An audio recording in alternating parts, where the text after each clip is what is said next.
Tenho uma palavra para você.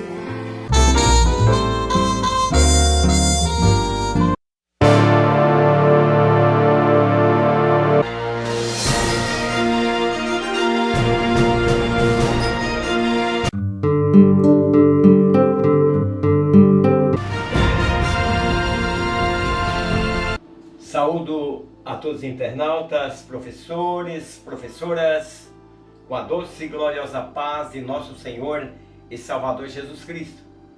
Já estamos na 8ª lição, onde nós estamos estudando sobre a relevância da igreja e sua essência e missão. De coração agradeço a todos que têm compartilhado, que têm se inscrito no meu canal. Vai se inscrevendo aí, não esqueça de dar o seu like. Seu like é muito importante para que possa aumentar as visualizações. A lição de hoje é a lição de número 8, né? A relevância e importância da doutrina pentecostal para manter a igreja viva. Nós que somos pentecostal, nós temos que entender a importância de sermos pentecostais e de vivermos o Pentecostes. Então na introdução nós veremos nessa lição alguns aspectos que compõem os fundamentos da teologia pentecostal clássica. A crença na atualidade do batismo com o Espírito Santo, dos dons espirituais, perseverança no caminho da santificação e fervor no serviço cristão enquanto aguardamos a volta de Jesus Cristo. É isso que nós vamos trazer aqui hoje, para que nós possamos entender melhor as operações e manifestações do Pentecostes na vida dos cristãos. Então, a crença na atualidade no batismo com o Espírito Santo, que nós vamos estar estudando a respeito dos dons espirituais, para que nós possamos prosseguir até que Jesus volte. Dentro do primeiro objetivo da lição, no primeiro ponto, vamos corrigir os erros doutrinários sobre o batismo no Espírito Santo. Então, meus queridos, dentro desses pontos da primeira parte, nós vamos Pentecostes bíblico. Então, desde o Antigo Testamento é possível atestarmos que o derramamento do Espírito Santo é um aspecto do plano divino para o seu povo. É uma promessa longa, antiga, em que Deus prometia derramar do seu Espírito sobre o seu povo. E nós precisamos viver esse poder e fazemos parte daqueles que são cheios da graça e que são revestidos dessas promessas. Jesus Cristo fala sobre o batismo no Espírito Santo como sendo uma promessa do Pai. Então ele diz que cai cidade até que venha a promessa do meu Pai. Que essa promessa se cumpriu ali no dia de Pentecostes. E a igreja vive uma experiência pentecostal. Sempre digo, o Pentecostes nós vivemos na época do Pentecostes. Quando Jesus reinaugurou a sua igreja com o seu sangue. E aí no dia em que essa promessa se cumpriu, no dia de Pentecostes, nós estamos vivendo uma aliança, o tempo da igreja aqui na terra, uma igreja cheia de poder, cheia da graça, cheia do Espírito Santo, visões, né, para o reino de Deus. E nós vivemos isso, nós ainda estamos no Pentecostes. Quando saímos do Pentecostes é porque a igreja já foi arrebatada.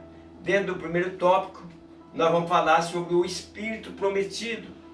A Bíblia resiste a várias promessas do próprio Deus quanto ao envio do Espírito Santo.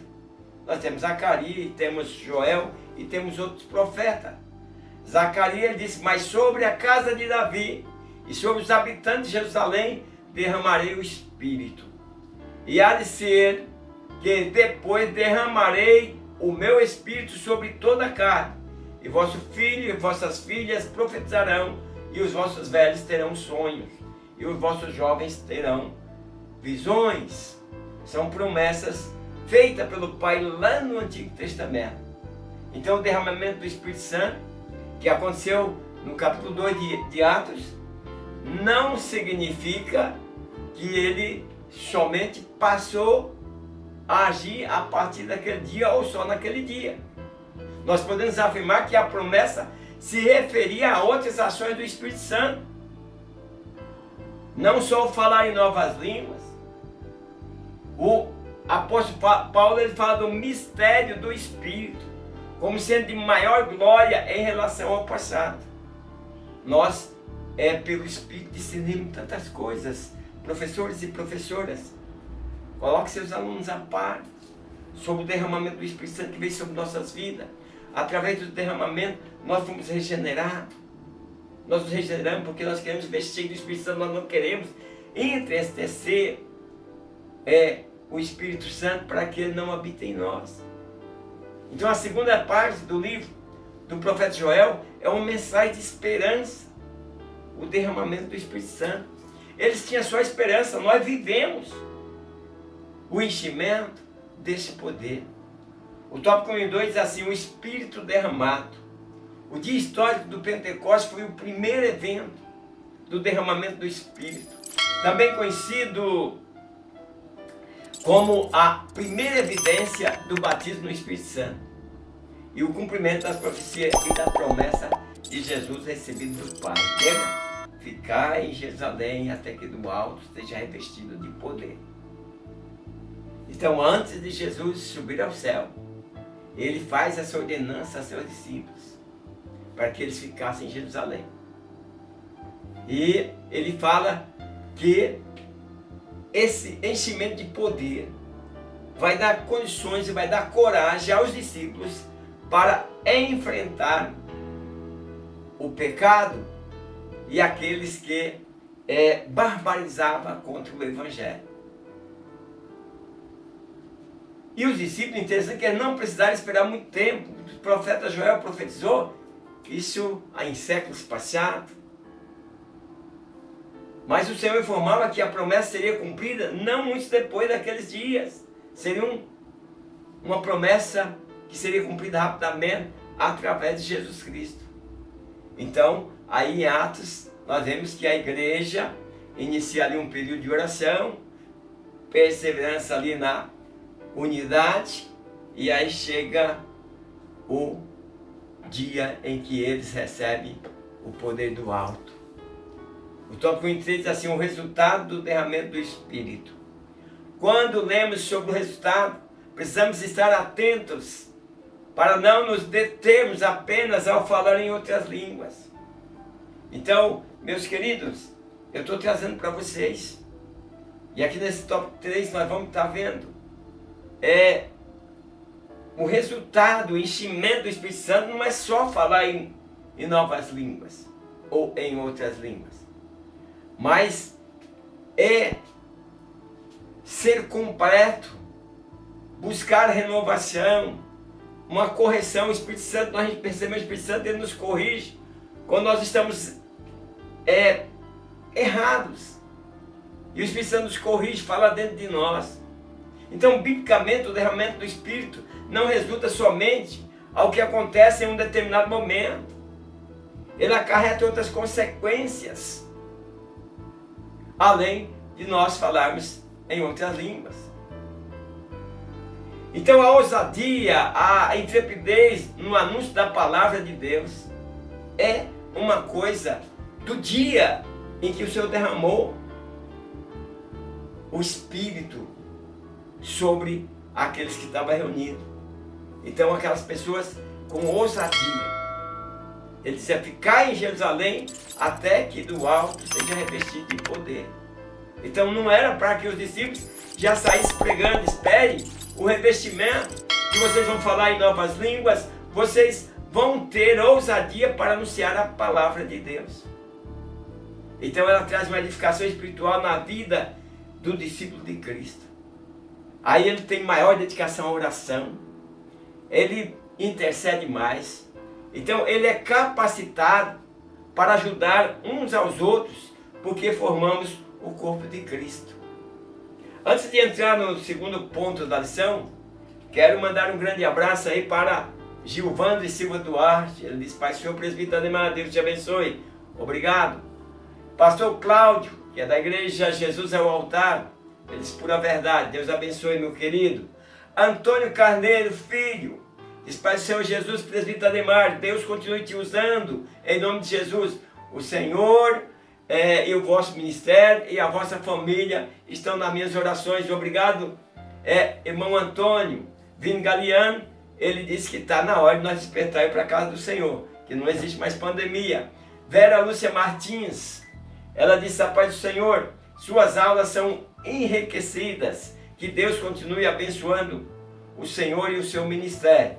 Obrigado a todos que têm compartilhado e que têm feito aí seus comentários. Seus comentários é muito importante para este canal, é importante mesmo.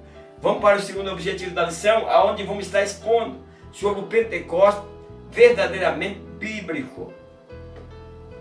Dentro desse esboço do segundo tópico, é a identidade pentecostal da igreja. Precisamos manter a identidade pentecostal da igreja de acordo com o padrão bíblico. O nosso foco, então, neste tópico será trabalhar sobre o batismo no Espírito Santo, dons espirituais e a atualidade dos dons. Meus queridos, perdão aí, mas algumas pessoas estão confundindo Pentecostes com bagunça.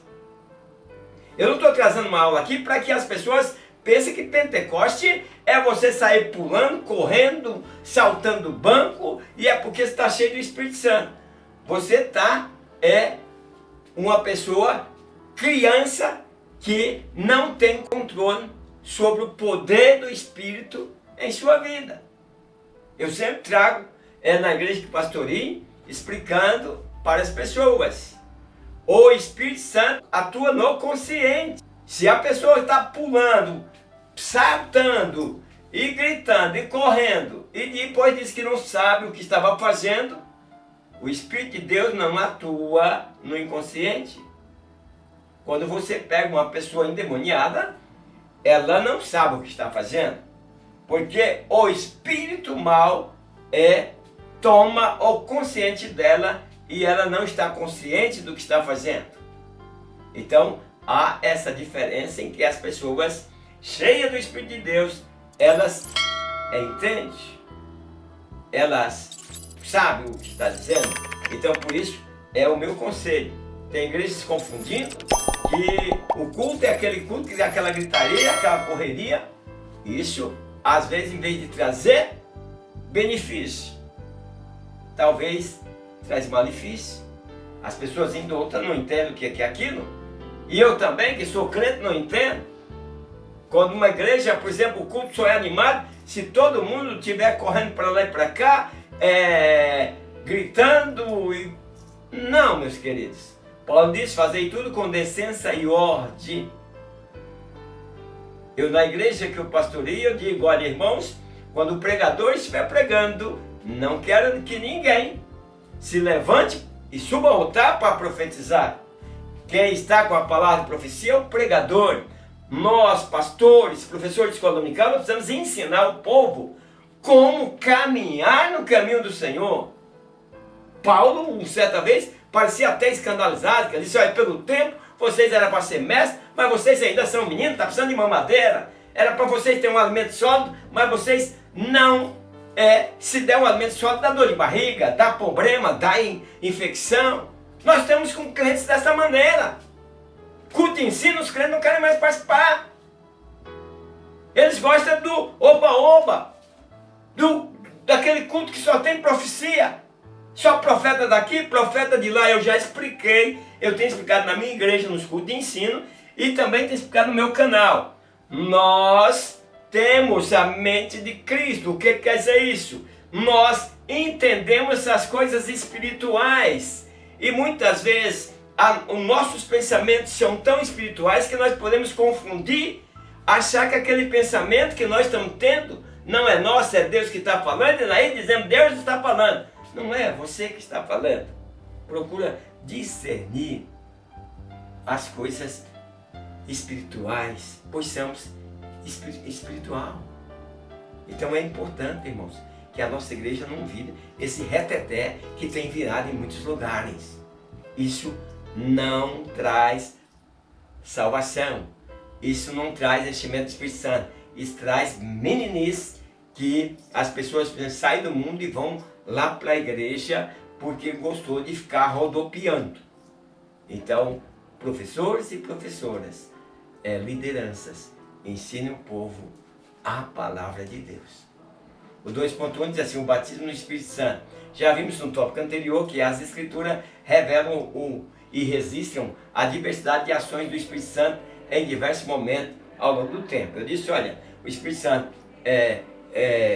o batismo do Espírito Santo fala em novas línguas, também o enchimento do Espírito Santo faz com que a pessoa tenha ousadia para pregar, com que a pessoa regenere, com que a pessoa viva uma nova vida. São várias diversidades aí de ações do Espírito Santo. Então o enchimento de poder, ele visa a capacitação dos discípulos de Cristo para o serviço e testemunho. Então, para que você quer ser batizado com o Espírito Santo? Ah, porque os outros também querem ser. Nada disso. Mas, e vos recebereis a virtude do Espírito Santo. Vós serás cheio do Espírito Santo e recebereis poder, para que seja minha testemunha em qualquer lugar. Certo? O crente que é batizado com o Espírito Santo tem que ser uma tocha acesa, uma testemunha viva de Jesus. Então, assim, é uma ação do Espírito Santo distinta de outras separadas pelo mesmo Espírito. Regeneração, santificação, batismo no corpo de Cristo. Tudo isso é regeneração através do enchimento do poder do Espírito Santo. Então, o batismo com o Espírito Santo trata-se de uma experiência própria da nova aliança. É Jesus que é o batizador, é Ele que batiza com o Espírito Santo. O falar em línguas, como evidência do batismo no Espírito Santo, está ligado às Escrituras, solidificado aqui, aonde você vê o cheio do Espírito Santo que começa a falar em outra língua, conforme o Espírito lhe capacita. Então nós vemos isso no Pentecostes. Lembra na casa de Cornélio? Que eles ficaram abismados, viram o Espírito Santo, as pessoas sendo batizadas e falando em línguas, como aconteceu no dia de Pentecostes. Depois, Paulo em Éfeso, lembra? Colocava as mãos, as pessoas recebiam o batismo com o Espírito Santo, começavam a falar em novas línguas, e até aquele mágico queria comprar. Então, entenda, não foi um negócio somente para o dia de Pentecostes. Continuamos, eu digo, nós vivemos Pentecostes até Jesus voltar. Tópico 2:2 diz assim, os dons espirituais. Os dons espirituais são dotações e capacitações sobrenaturais que o Senhor Jesus, por intermédio do Espírito Santo, outorga à sua igreja, visando a expansão universal da sua obra e a edificação dos santos. Então, Paulo diz, há diversidade de dons, mas o Espírito é o mesmo. Então, nós vamos procurar dividir aqui 1 Coríntios 12 em 3 grupos.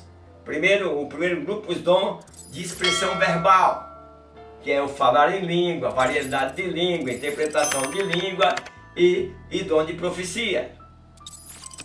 No segundo ponto, dividindo mais 3, agora nós vamos falar sobre os dons do saber, sabedoria, o dom da palavra de sabedoria, o dom da palavra da ciência, o dom de discernir os espíritos.